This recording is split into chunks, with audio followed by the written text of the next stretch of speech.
Every summer, long days and calm winds let us venture far from the coast in search of secluded, unexploited fisheries. On this trip, we're headed to a remote island over 100 miles away from our home in the Florida Keys, in search for redemption more than anything else. A few months ago on a similar trip, I came up short when presented with my first opportunity at an African pompano with a pole spear. This time, it's my goal to finally land one of these fish using this primitive spearfishing method. I'm joined by my dad Ray, my brother Justin, as well as Jack and Ryan. The plan is to camp out on the deserted island not too far from some of the best spearfishing in this part of the world. Not wanting to waste any cooler space, we headed out with all of the coolers packed down with ice. So we're counting on our spearfishing skills to land at least a few fish for dinner. We just geared up, getting ready to hop in. This is the spot where last trip I missed a really nice African pompano. Not sure if they're going to be here today, but would love a little redemption.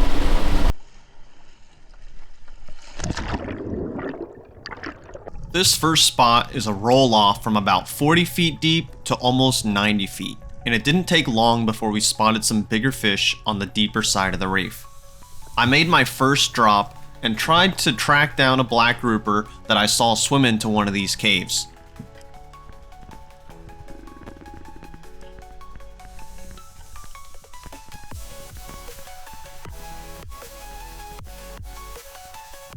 The black grouper darts out from behind a rock on my left and only gives me a split second to take my shot.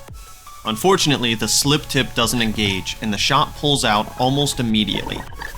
My reaction should have been to upgrade from this smaller, lighter pole spear to something a bit beefier to get better penetration on these larger fish, but I decided to stick with what I was using instead. Yeah, I hit him. It just didn't stick. After spending about 15 minutes taking dives looking for this black, we decided to keep moving down the reef. Although I never want to leave a wounded fish, this hit wasn't vital and it would probably live and be a bit more weary of divers in the future. Down the reef, I see another big black grouper, and I slowly make my way towards it.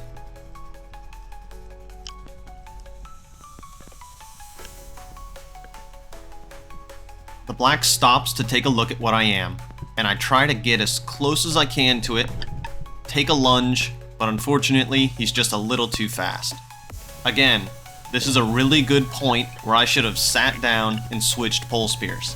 But, being a little bit stubborn, I stuck with the smaller pole spear because of the ease of use and just how light and fast it was. While my dad and I kept covering ground on the reef, Ryan and Justin came across this nice yellowfin grouper.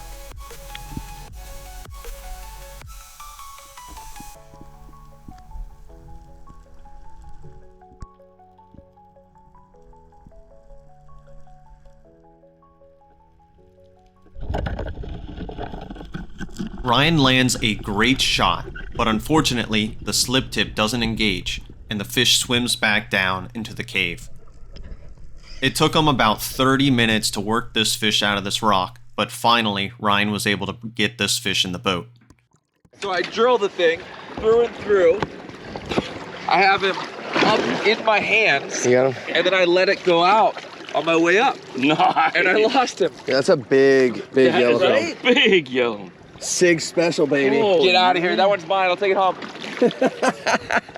Sig special, baby. This is my turn to drive.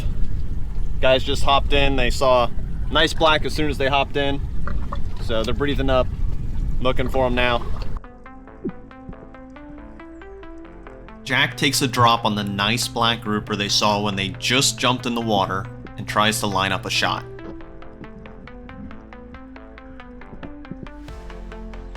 Jack knows that the black is just around the corner, but slowly approaches so he can line up a good holding shot. The grouper kicks out, but then turns around and looks at him. Jack holds off waiting for a better shot, but unfortunately, the fish kicks off. Then, Justin spots another really nice black grouper on the end of the roll-off. He loads up and tries to close the distance to this fish.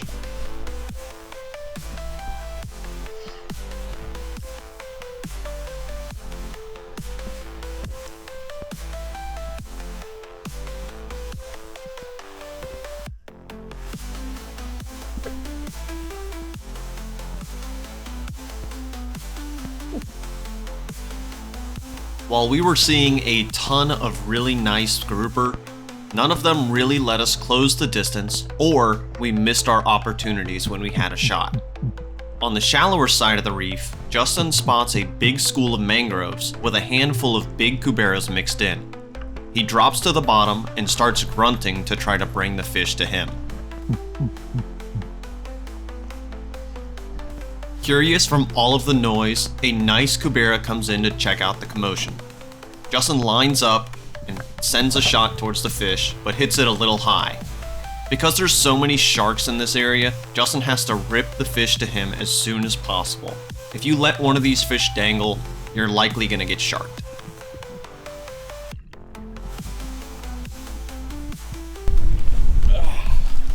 First cubera on the pole spear.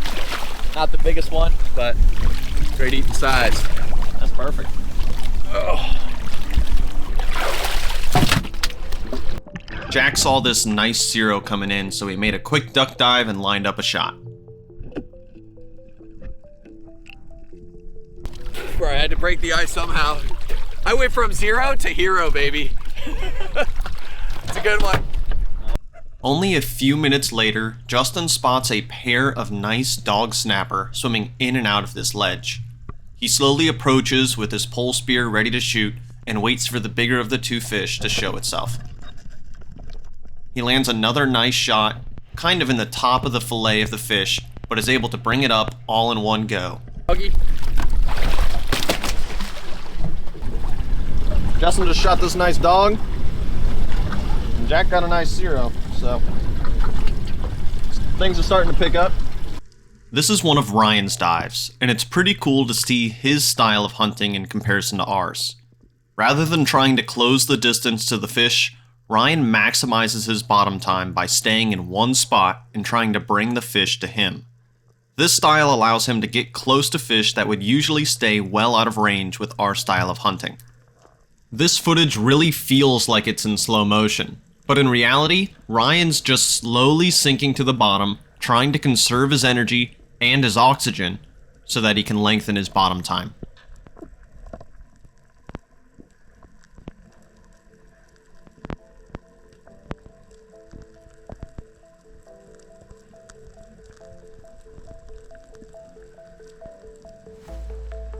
Ryan doesn't do any grunting, he's not throwing up any sand, he's not really doing anything to attract these fish, but the fact that he just slowly drifted and laid on the bottom brings in these really nice cubera.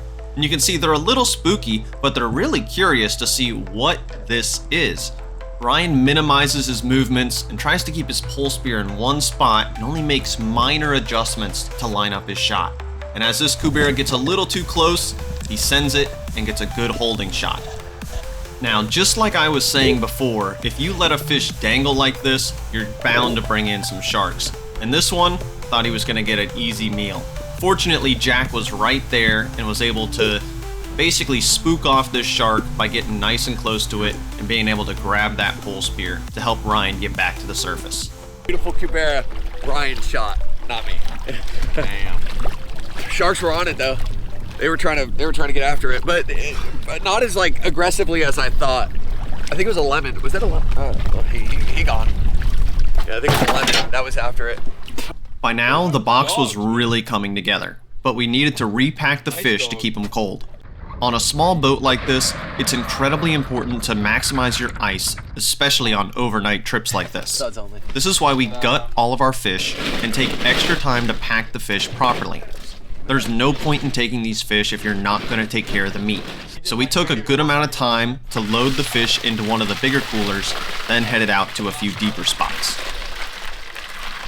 We pulled up to a deeper spot in about 90 feet of water, and I spot a really nice black grouper on the edge of the reef.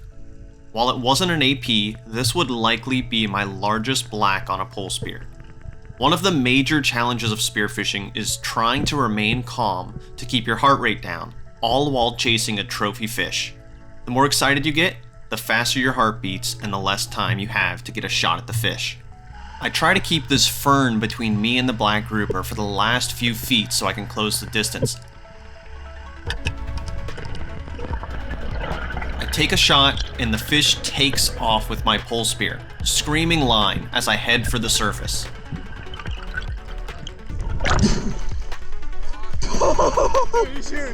I know he is.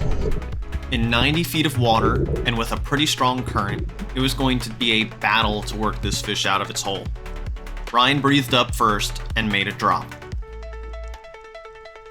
Something I took away from diving with Ryan is just how relaxed he is in the water. On this drop, he's taking his time and slowly makes his way up current to where the black took my pole spear. I'm gonna leave this full clip raw just so you can see just how relaxed he is making his way to this fish.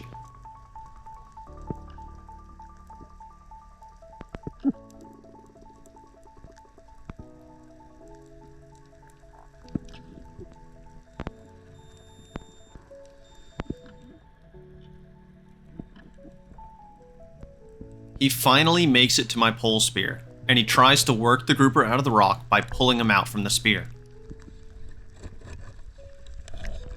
This could be as easy as just pulling him out of the rock, but just as he's making some progress, the shot pulls.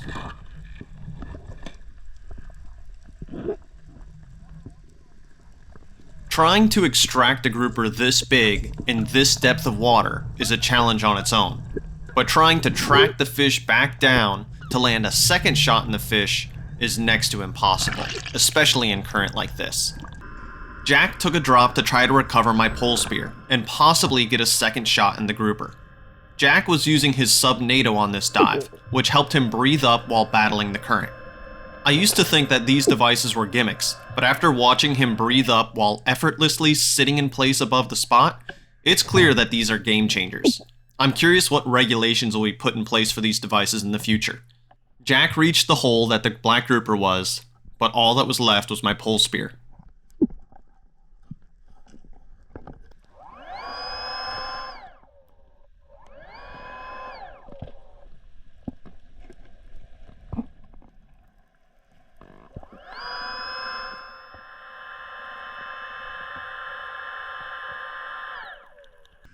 This is one of Jack's last dives at this 90-foot spot.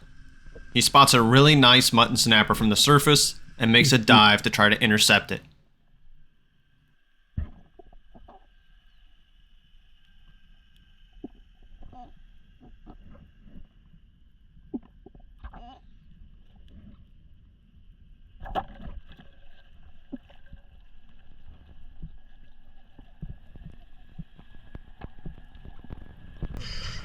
Justin made a drop and went to give Jack a hand bringing this fish up.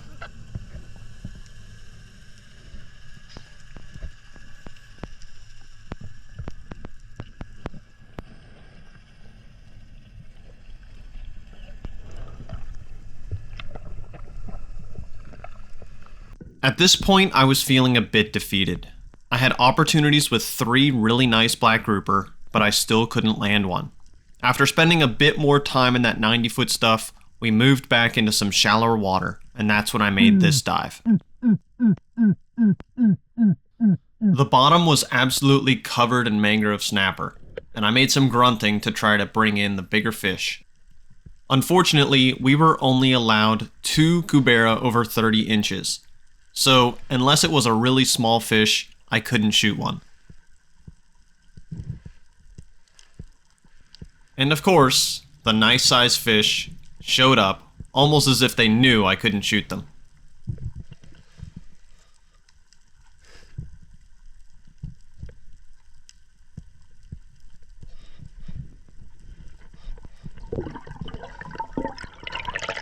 We went into some shallow grass patches, picked up a few conch, then headed back to the island.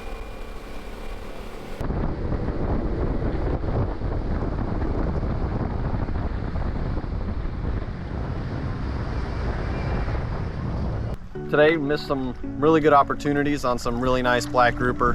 Got a couple of shots in them, but either the shot pulled or just missed. Hoping to make up for it tomorrow, but the rest of the guys seem to be doing pretty good. We started with some cracked conch, because it's one of the things we couldn't take back home. Work like a charm. Oh, baby.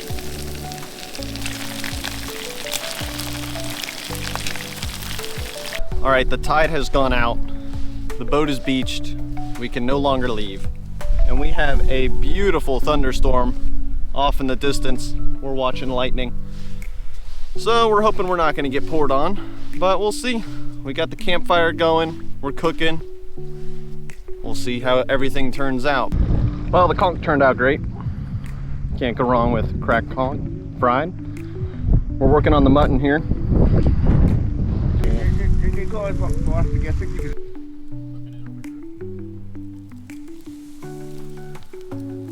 Oh my god! That almost did it. Dude, it's still not in the sand yet though. What do you think? I mean, it looks good. Yum. The presentation is lacking. Just gonna give it a shot. Dude, so It's good. good. So good. Try and pick a piece without too much sand in it.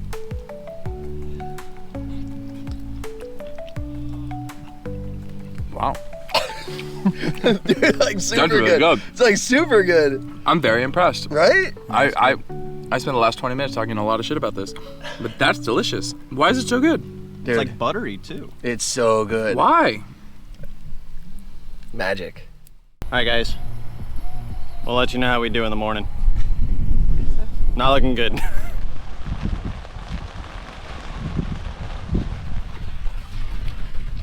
All right, well, the first big storm last night missed us, but the second one didn't, and it rained on us pretty good.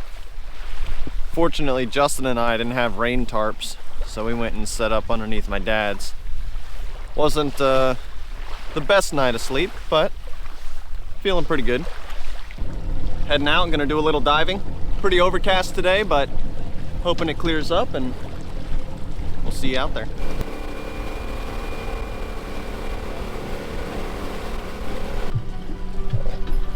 All right, first spot, Jack's famous AP spot. Gonna give it a try. You can thank me later. Justin took the first drop and headed straight for the bottom to see if there were any APs around.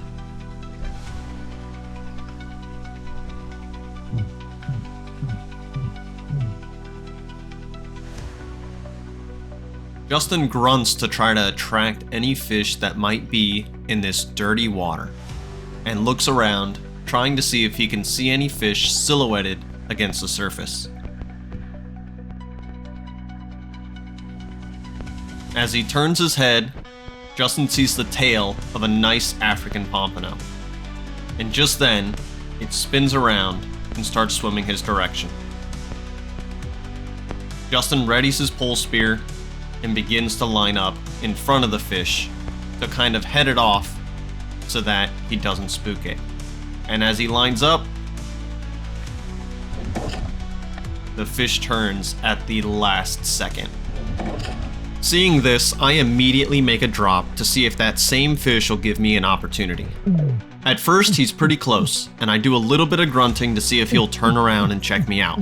But unfortunately, after already being shot at once, this fish was long gone. My dad also makes a drop, and as he turns his head, 3 nice African pompano are right there to look at him. He loads up his pole spear and turns around again, and these 3 fish seem like they're going to give him a pretty good opportunity. He begins grunting like crazy to try to bring him in. Ryan's laying on the bottom, and just above him, my dad tries closing the distance on these African pompano.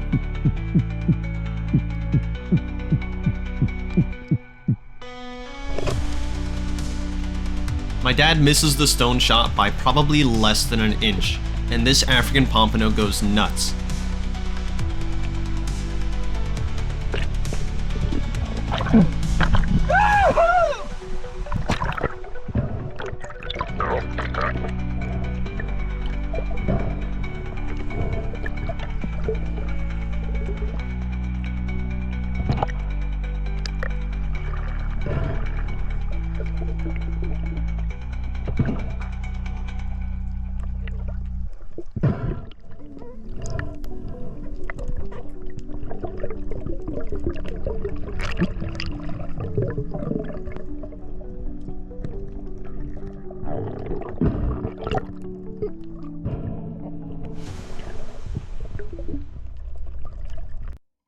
It was absolutely awesome to see my dad get his first African pompano with a pole spear, but I knew that we were only allowed to take 2 of these back home.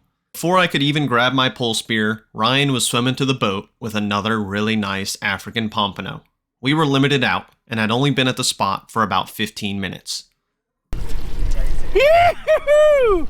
Oh, yeah, Baby. First AP with a pole spear. Hell yeah. Made a dive, there were spade fish. Came back up, turned around, there were 3 APs behind me. I dove down, they swam away. I started grunting. They came back. They circled me 2 or 3 times while I was grunting, but I just didn't advance toward them. I just stayed calm and kept grunting, and they kept getting closer and closer, and when he got close enough, I nailed him. But awesome, first AP on a pole spear. Oh, your AP spot. Dude, what did you think? I didn't think there were any APs there, that's for sure. Yeah, I watched your dad's whole thing. It was cool, right next to me. All right, guys, we just got 2 really nice African pompano. Justin whiffed. I don't even want to talk about it, man. That blew. Got rained on all night. Yeah. Nah, last night wasn't too bad. But basically, Jack put us on a super secret AP spot. Hopes were not high. I had faith in him. I jump in. As soon as the bubbles clear out of my mask, gorgeous AP right there. He shoots off. I dive down, hit the bottom, grunt, grunt, grunt, grunt, grunt. He comes in, take left hand, lunge forward, release, and bounce it right off his nose. And then my dad and Ryan proceed to shoot 2, and that's it. That's all she wrote. You'll get them next time. Yeah. While I felt bad for Justin, it was nice knowing that I wasn't the only one that blew an opportunity on a really nice fish. We headed to a nearby spot, and as soon as we swam up to it, there were 2 massive black grouper just on the edge of the spot. Jack made a dive and tried to close the distance before these fish could rock up in the cave.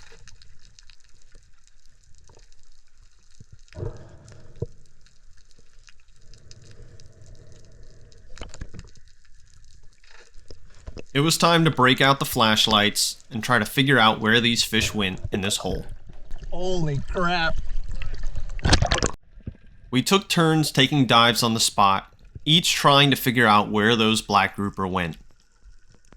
I love cave hunting for grouper, but with a pole spear, it's a whole different game because it's a lot more difficult to line up a shot with a 9-foot long stick than it is with a small spear gun. However, we spent a lot of time looking this spot over with these flashlights, and it took us about 20 minutes before Jack could locate the black grouper. Jack loaded his pole spear and began crawling his way through the cave when he finally sees the black grouper. He closes the distance and aims for a headshot.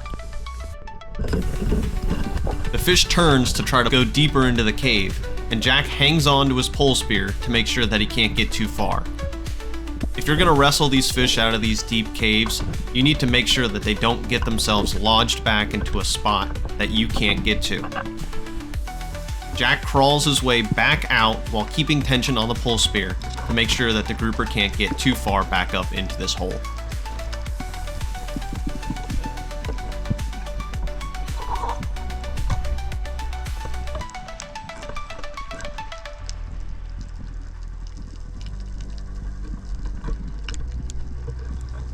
Jack clips off his belt reel to his pole spear so that he can maintain tension on this fish, again, to try to keep it from getting back inside that cave.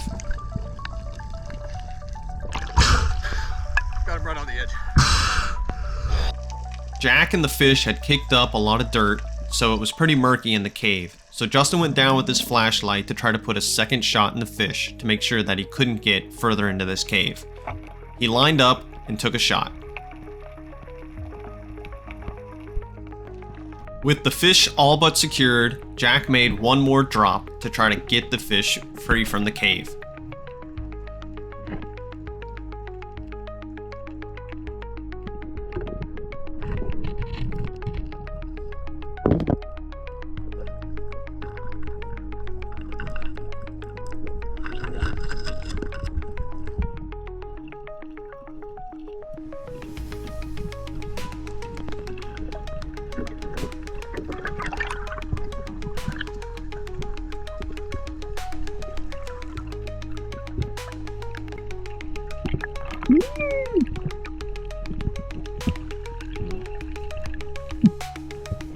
This was a really nice black grouper, and we were all pretty excited.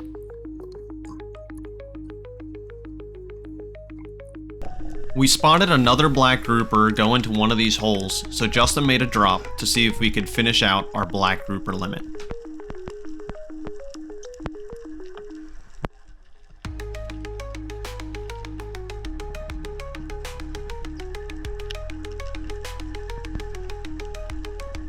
Justin spots the black and maneuvers the pole spear so he could take a shot.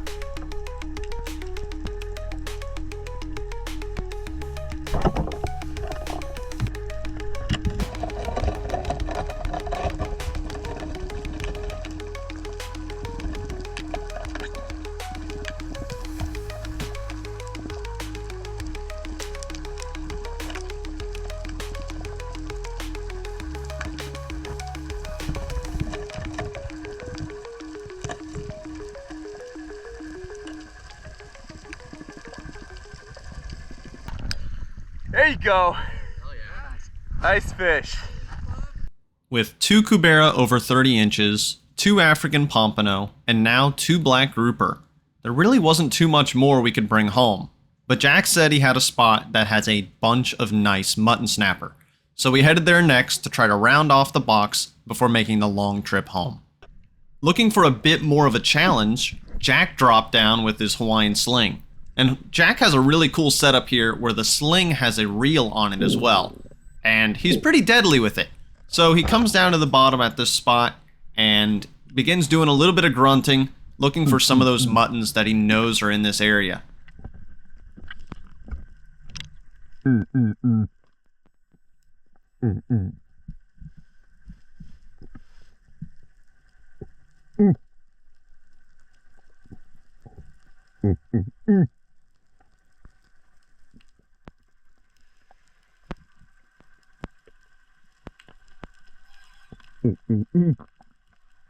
Jack spots a nice mutton making a beeline for him and lines up a shot.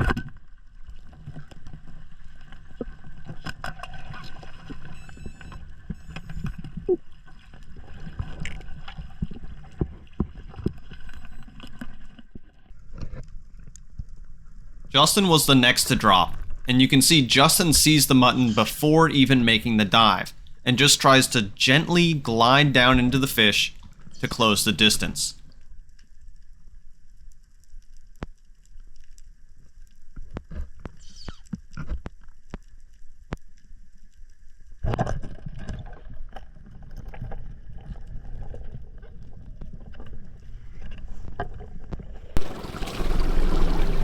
Jack and Justin, a couple of nice muttons. Fuel gauge says we got about 37 gallons, and we need about 35 to get back. So hoping we don't run into any bad weather. She no looky so good. We'll see. We managed to make it home with 5 gallons of gas to spare, even though the gauge read dead empty. Even though this wasn't the redemption trip I was planning on, I certainly had a great time and learned a lot by diving with Jack and Ryan. Be sure to subscribe to catch our next trip. Thank you so much for watching.